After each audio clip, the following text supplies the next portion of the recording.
Desde pequena, aprendi a sorrir enquanto engolia em silêncio tudo que doía.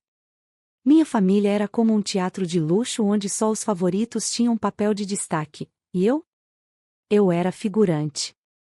Cresci nos corredores da empresa da minha família, ouvindo frases como "deixa que o Ítalo cuida disso" ou "você é muito certinha, Gisele, mas esse mundo é pra quem tem garra". Eles falavam como se eu fosse frágil por ser calma. Como se minha educação, minha escuta atenta, minha paciência fossem defeitos. Nunca viram força no meu silêncio. Só fraqueza. Meu primo Ítalo, ao contrário, era o sol em torno do qual todos giravam. Desde que éramos crianças, ele recebia tudo de mão beijada.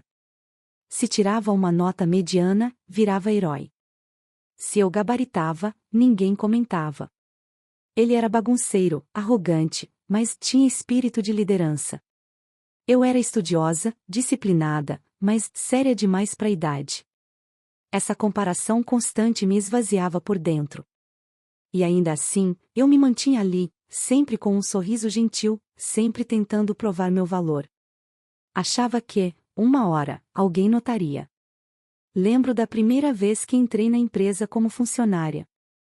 Eu estava com o coração acelerado, me sentindo orgulhosa por ter passado na seleção, mesmo sendo filha da família.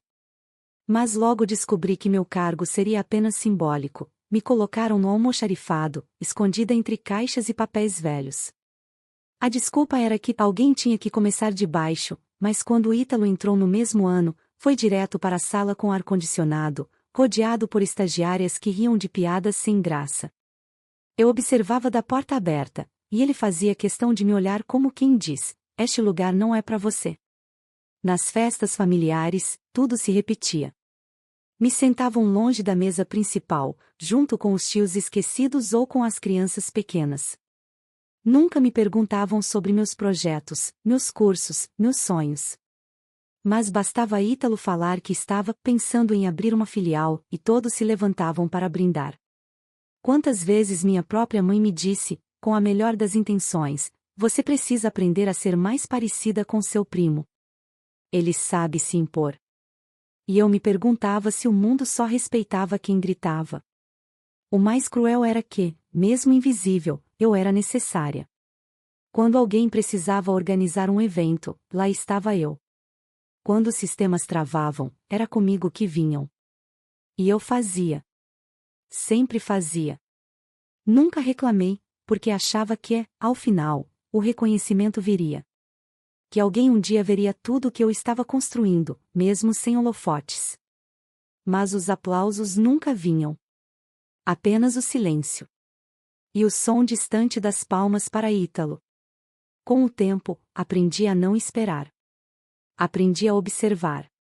Enquanto eles se preocupavam em brilhar, eu fui crescendo no escuro. Guardava na mente cada desprezo, cada oportunidade negada, cada reunião em que fui ignorada. Não por vingança, mas por respeito a mim mesma. Eu sabia que um dia aquilo tudo faria sentido. Que o mundo gira. E que o desprezo, quando engolido em silêncio, se transforma na força mais poderosa de todas. Naquela noite, enquanto eu voltava para casa com o salto machucando os calcanhares e os olhos ardendo por trás do sorriso, eu prometi a mim mesma: ainda vão me ver. E quando isso acontecer, não será gritando. Será sorrindo. Calmamente. Como quem já sabia.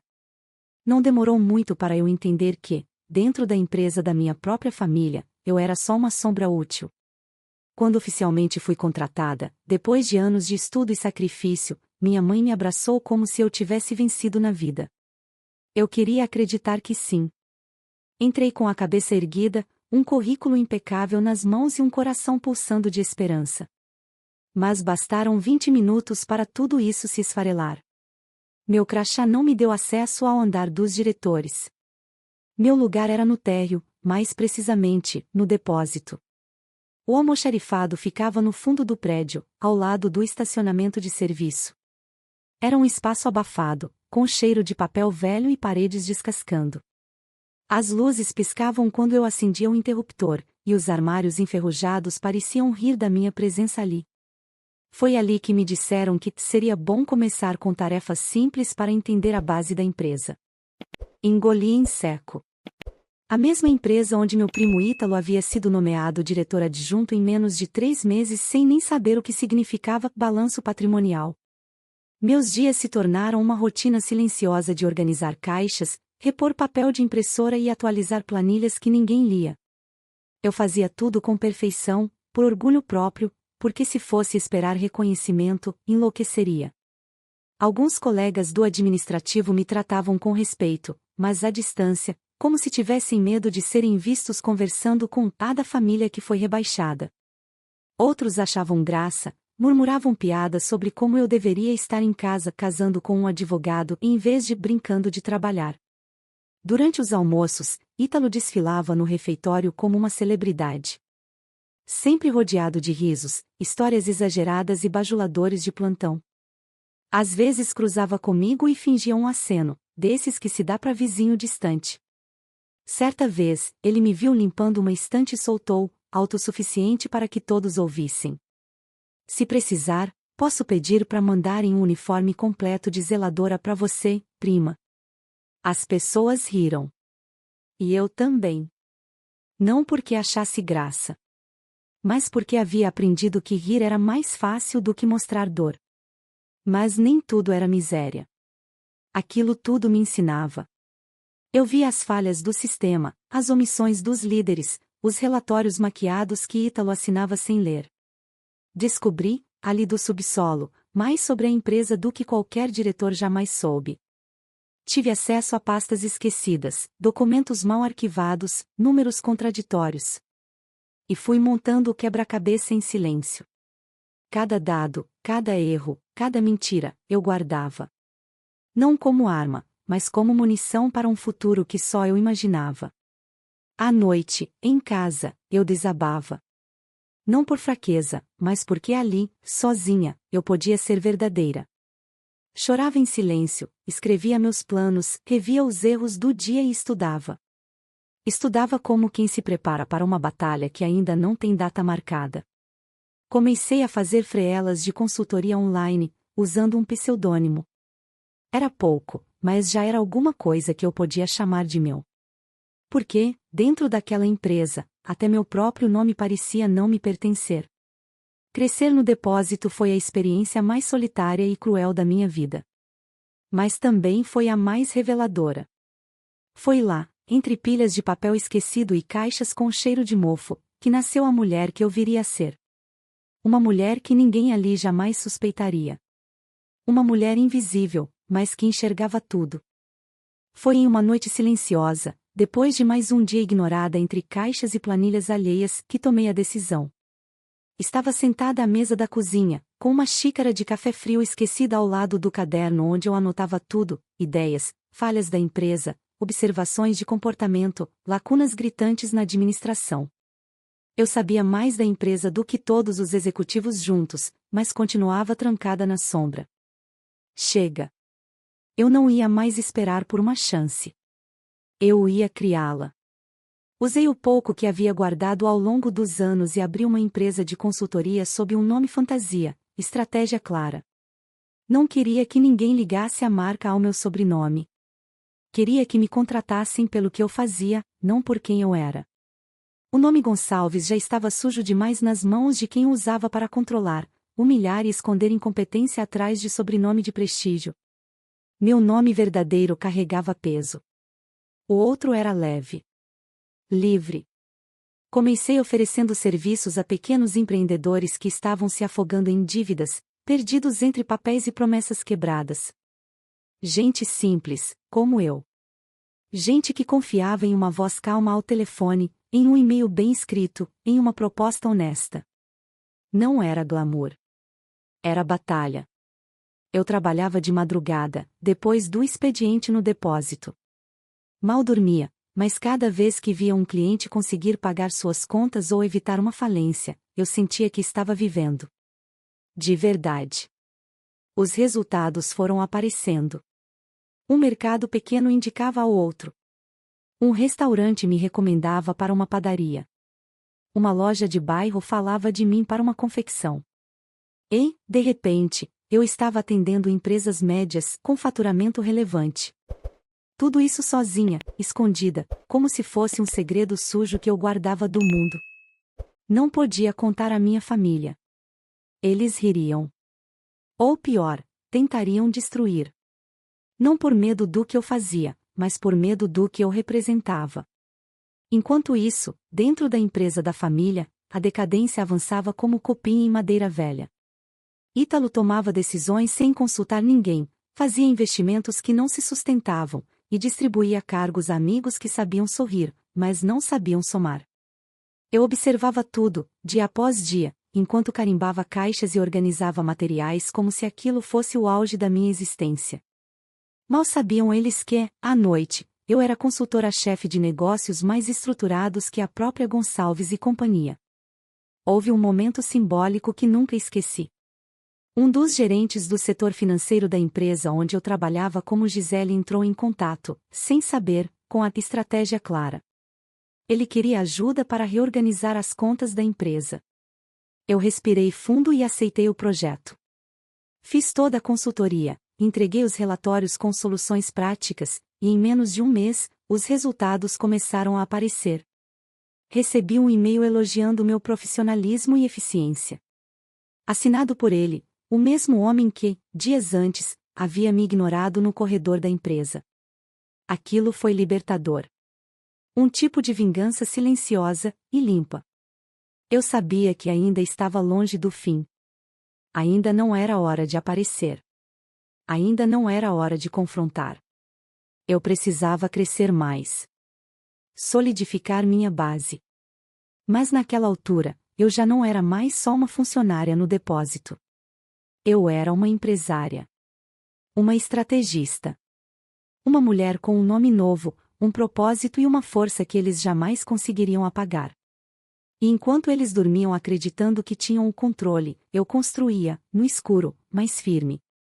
Porque quem nasce desacreditada aprende a vencer sem precisar de plateia. Eu me tornei uma especialista em camuflagem. Andava pelos corredores da Gonçalves e Cia com a postura de sempre, o olhar humilde, os passos contidos. Ninguém desconfiava que, por trás dos uniformes simples e da voz mansa, eu era a mente por trás da estratégia clara, a consultoria que começava a figurar entre as mais bem recomendadas no meio empresarial. O segredo estava em não reagir. Aprendi que o silêncio pode ser mais afiado que qualquer resposta imediata.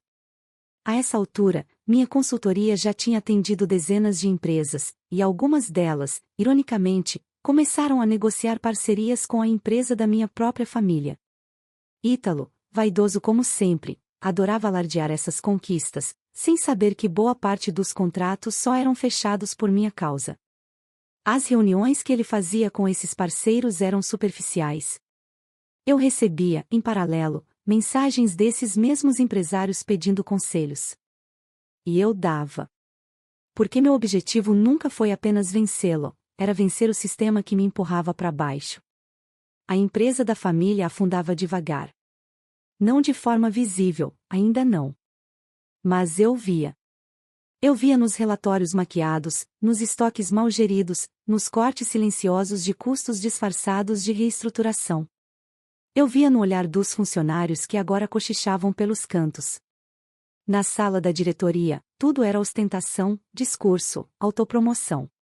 Mas ali embaixo, no chão da empresa, o pânico começava a escorrer pelas frestas. Ítalo, cego pela própria arrogância, não percebia. Ou talvez fingisse não perceber. A única coisa que importava para ele era manter a pose. As reuniões eram cada vez mais teatrais, cheias de palavras vazias e gráficos coloridos que escondiam o óbvio: a empresa estava doente. E eles estavam tratando os sintomas como se fossem apenas resfriado. Mas eu sabia. Aquilo era câncer.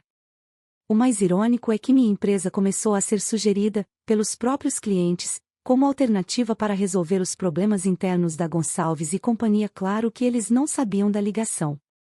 A estratégia clara era apenas mais um nome no mercado, mas que entregava resultados consistentes. E quando um dos diretores cogitou a possibilidade de contratar os serviços da minha consultoria, Ítalo rejeitou com desprezo. Disse que empresa com nome de PowerPoint não tem nada a oferecer pra gente. Todos riram. Menos eu. Eu apenas continuei tomando notas. As noites continuavam sendo minha zona de construção. Revia contratos, desenhava soluções, atendia reuniões online com clientes em diferentes estados, fazia apresentações impecáveis, tudo sob sigilo absoluto. Já havia contratado 2 analistas, um designer e um assistente financeiro.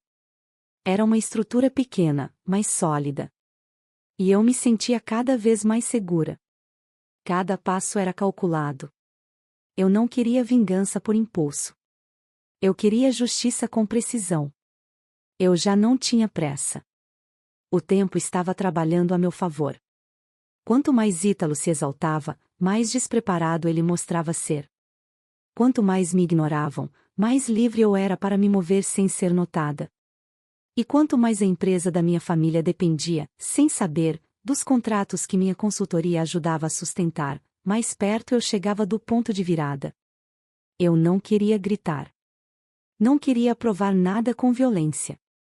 Meu plano era outro. Eu queria que, no momento certo, eles olhassem para mim não com surpresa, mas com vergonha. Queria que o silêncio com que me trataram por tanto tempo fosse o mesmo silêncio que tomaria a sala quando descobrissem quem eu realmente era. Não como revanche, mas como verdade. E a verdade, por mais que tentem esconder, sempre encontra uma maneira de emergir. O convite chegou numa tarde chuvosa, como um bilhete envenenado escondido dentro de um envelope elegante. Era o tradicional encontro anual dos empresários Gonçalves, um evento em que a família comemorava suas conquistas e exaltava seus próprios egos. Só os nomes relevantes recebiam. Só os que tinham cargos de prestígio, cifras para ostentar e, claro, a simpatia de Ítalo. Eu não era nenhuma dessas coisas, pelo menos, não aos olhos deles. E mesmo assim, o envelope chegou até minha mesa no depósito, entregue por uma estagiária que mal sabia meu nome. Por um momento, pensei em ignorar. Jogar aquilo no lixo como tantas outras provocações disfarçadas. Mas não consegui. Aquilo não era só uma reunião social, era o palco. O cenário onde durante anos eu fui figurante. E dessa vez eu não seria. Passei os dias seguintes em silêncio, trabalhando dobrado. Fiquei obcecada com cada detalhe. Não pela festa, mas pela forma como eu iria me apresentar. Não podia exagerar. Não queria ostentar. Queria causar um impacto diferente. Discreto, mas implacável. Escolhi um vestido elegante, de corte limpo, sem brilho. Um salto firme, mas silencioso. Cabelo preso, maquiagem leve. Nada que gritasse olhem pra mim, mas tudo que dissesse vocês vão ter que me notar. No dia do evento, entrei no salão sem fazer barulho. As pessoas estavam concentradas demais em si mesmas para notar. Champanhe sendo servido, músicas suaves tocando, primos e tios se cumprimentando como se fossem CEOR da Fortune 500, quando, na verdade, mal conseguiam manter os próprios setores funcionando. Ítalo estava no centro da sala, como um general em seu império decadente. Gravata vermelha, sorriso falso e aquele olhar de superioridade que eu conhecia desde criança. Quando me viu, sua expressão foi de surpresa contida. Depois, escárnio. Uau, Gisele, que honra! Não sabia que o depósito agora liberava seus funcionários para eventos formais. Ele disse, rindo com um grupo ao redor. Eu vim como ouvinte, só isso. Respondi com um sorriso neutro, controlando cada músculo do rosto. Me colocaram, propositalmente, em uma mesa nos fundos, perto do depósito de materiais do salão. A ironia era absurda demais para ser coincidência. Era simbólico. Eles queriam que eu lembrasse do meu lugar. Mal sabiam o quanto aquela posição era estratégica. Dali, eu via tudo. Observava todos. E, principalmente, ouvia. Ouvia os planos absurdos que Ítalo contava aos sócios, as promessas vazias, os contratos que ele ainda nem sabia que já estavam por um fio. Porque uma das empresas que ele exaltava no palco, como a maior parceria do ano, era exatamente a minha. A Gonçalves e Cia não sabia que seu maior apoio estratégico estava prestes a deixá-la. Porque os contratos que Ítalo tanto comemorava estavam vencendo, e eu já havia decidido, não iria renovar. A parceria seria encerrada. Não por capricho, mas por justiça.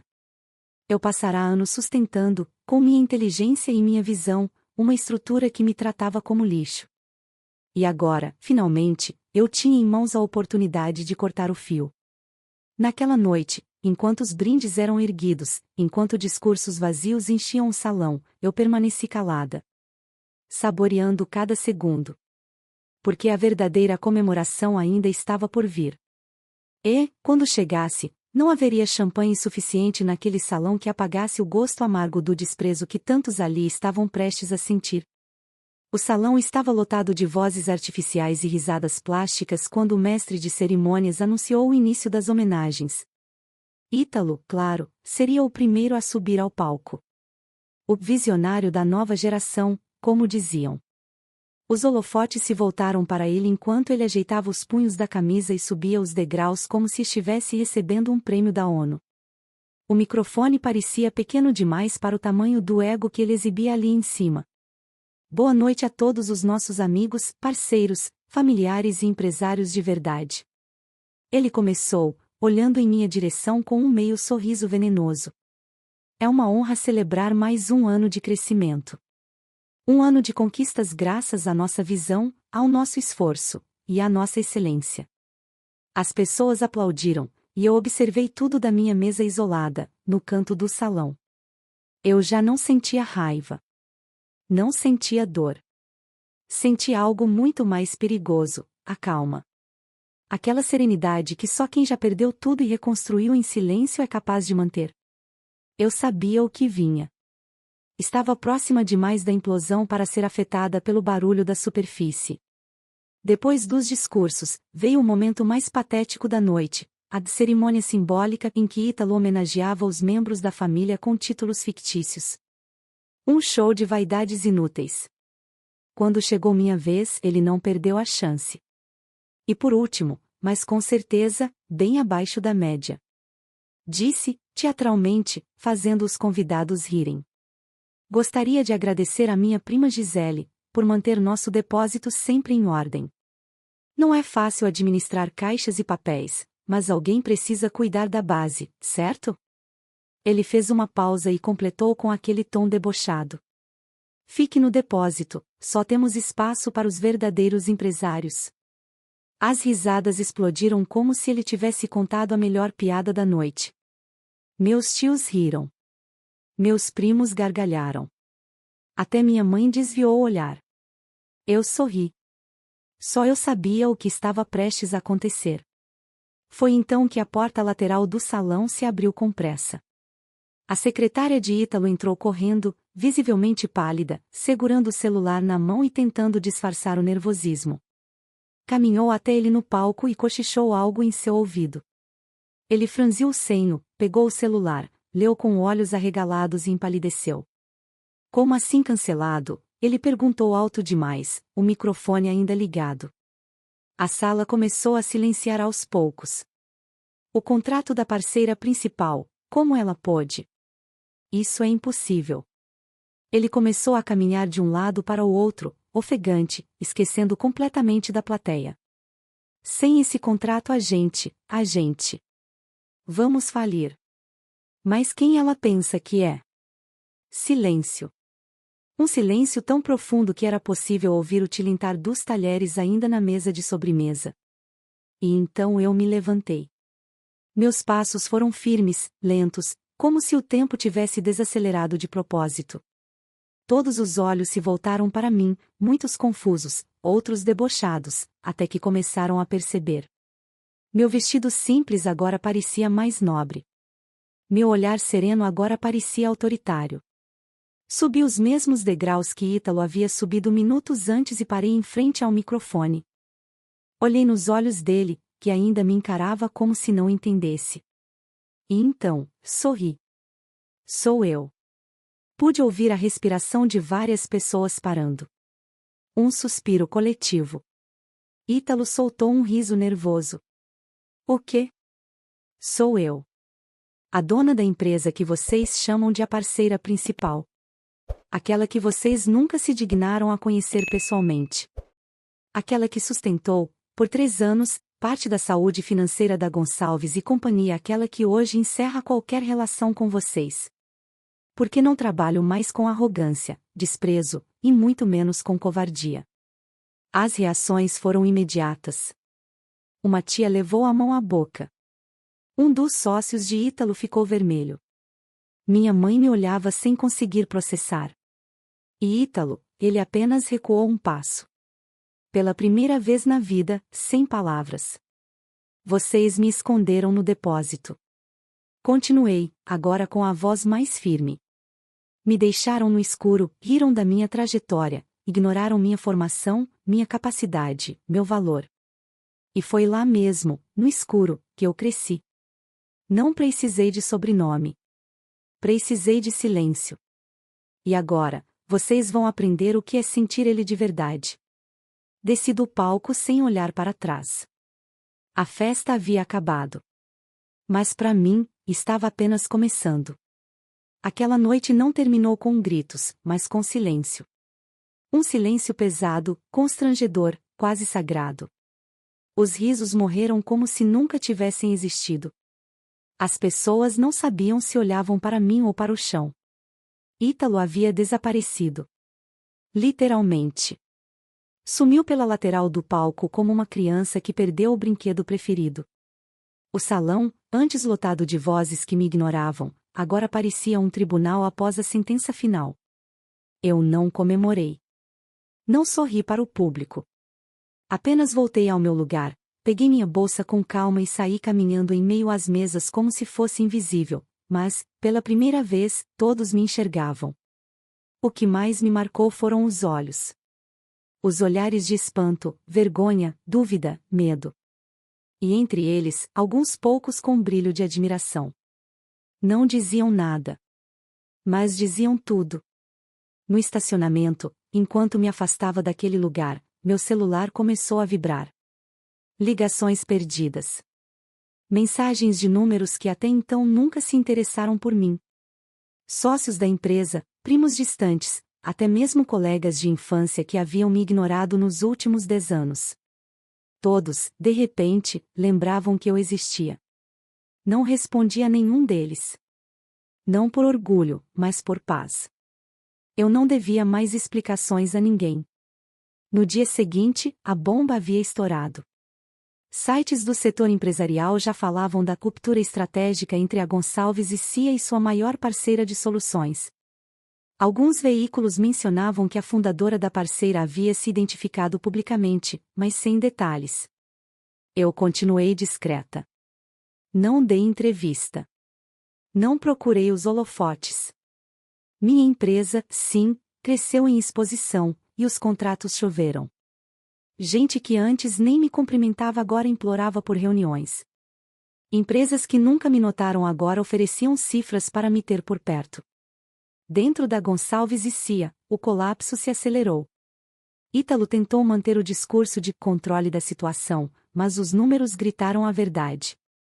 Os parceiros começaram a se afastar, os fornecedores endureceram os prazos e os investidores pressionaram o conselho. Em menos de 2 meses, ele foi afastado por decisões precipitadas e má gestão de risco. O que, em linguagem corporativa, era uma forma elegante de dizer: você enterrou o legado do seu avô. Meu tio tentou me procurar. Mandou um e-mail formal, com frases ensaiadas como somos família, e nós erramos com você. Disse que queria conversar, rever as alianças, resgatar o que é nosso por direito. Eu li o e-mail 3 vezes. Depois, excluí. O que era meu por direito, eu já tinha tomado. E não era a empresa da família. Era minha autonomia, meu nome, minha identidade.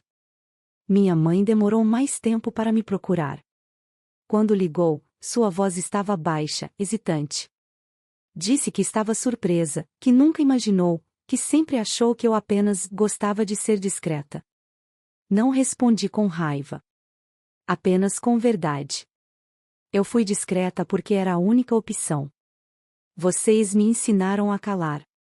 Eu apenas aprendi bem demais. Ela chorou. E eu deixei que chorasse. A dor dela não era culpa minha. Era o peso da negligência de anos. Não soube me amar como filha que sonhava. Só como filha que obedecia. E agora, estava diante de uma mulher que se criou sozinha. Ítalo, esse sim, nunca tentou contato. E sinceramente, eu sabia que ele nunca conseguiria. A vergonha dele era maior que qualquer coragem que pudesse ter. Ou talvez nem fosse vergonha. Talvez fosse apenas a fúria de ter perdido para alguém que ele sempre viu como um degrau. Na minha empresa, reformulei toda a estrutura. Abri espaço para jovens que também haviam sido ignorados por suas origens, suas posturas, suas vozes calmas. Transformei o que vivia em cultura empresarial. Ensinei que competência não grita. Que presença não se impõe pela força. Que existem líderes que não batem na mesa, mas que, mesmo assim, todos escutam quando falam. E no fundo, eu sabia, minha maior vitória não foi a queda deles. Foi minha ascensão em silêncio. Sem pesar em ninguém. Sem precisar me transformar em algo que não sou. Eu sou o que nunca notaram. E foi exatamente isso que me fez vencer. Hoje, ao atravessar o corredor de vidro da nova sede da minha empresa, vejo meu reflexo e quase não me reconheço. Não pela aparência, meu rosto é o mesmo, meu cabelo preso ainda me acompanha, e minha expressão continua serena. O que mudou está nos olhos. Agora, eles não buscam aprovação. Eles enxergam com clareza. Carregam a memória do silêncio que me moldou e a força de quem aprendeu a crescer invisível. Desde a noite em que disse "sou eu", a minha vida virou uma página definitiva. Sem volta. Minha empresa explodiu em visibilidade e passou a ser disputada por grupos que, até pouco tempo atrás, jamais sentariam comigo à mesma mesa. Convites para palestras, consultorias internacionais, entrevistas. Tudo que antes era negado passou a ser oferecido de bandeja. Mas aprendi a não me encantar com os holofotes. O que me alimenta não é a fama. É a verdade. As consequências daquele momento foram sentidas por todos. Ítalo, por exemplo, enfrentou o que nunca havia conhecido: fracasso. Foi destituído do cargo com um comunicado seco, assinado pelos próprios conselheiros que costumavam bajulá-lo. Tentou lançar uma nova empresa por conta própria, mas ninguém confiava mais em sua liderança. O nome dele, antes sinônimo de prestígio, agora era associado à irresponsabilidade e arrogância. Sumiu das redes sociais. Alguns dizem que foi morar fora, tentando recomeçar. Mas a verdade é que o mundo empresarial não perdoa quem finge saber o que nunca aprendeu. Meu tio, o patriarca, teve que assistir à derrocada do império que o pai dele construiu. Foi obrigado a vender parte da empresa para evitar a falência total. Perdeu o controle acionário e, junto com ele, o orgulho. Procurou minha ajuda, tentou me convencer de que poderíamos reerguer a Gonçalves e Cia juntos. Eu recusei. Não por vingança, mas por respeito a mim mesma. Recomeçar com quem me jogou no depósito seria como rasgar tudo que construí sozinha. Minha mãe, essa levou mais tempo para entender. Sempre foi a mulher que pregava que a gente deve aceitar o que a vida dá. Mas agora, vendo onde eu cheguei, começou a repensar as palavras que usou comigo por tantos anos. Hoje, temos uma relação distante, mas educada. Eu a perdoei. Não por ela merecer. Mas porque carregar rancor me impediria de seguir leve. E eu já carreguei peso demais por dentro. A família, como um todo, se desfez.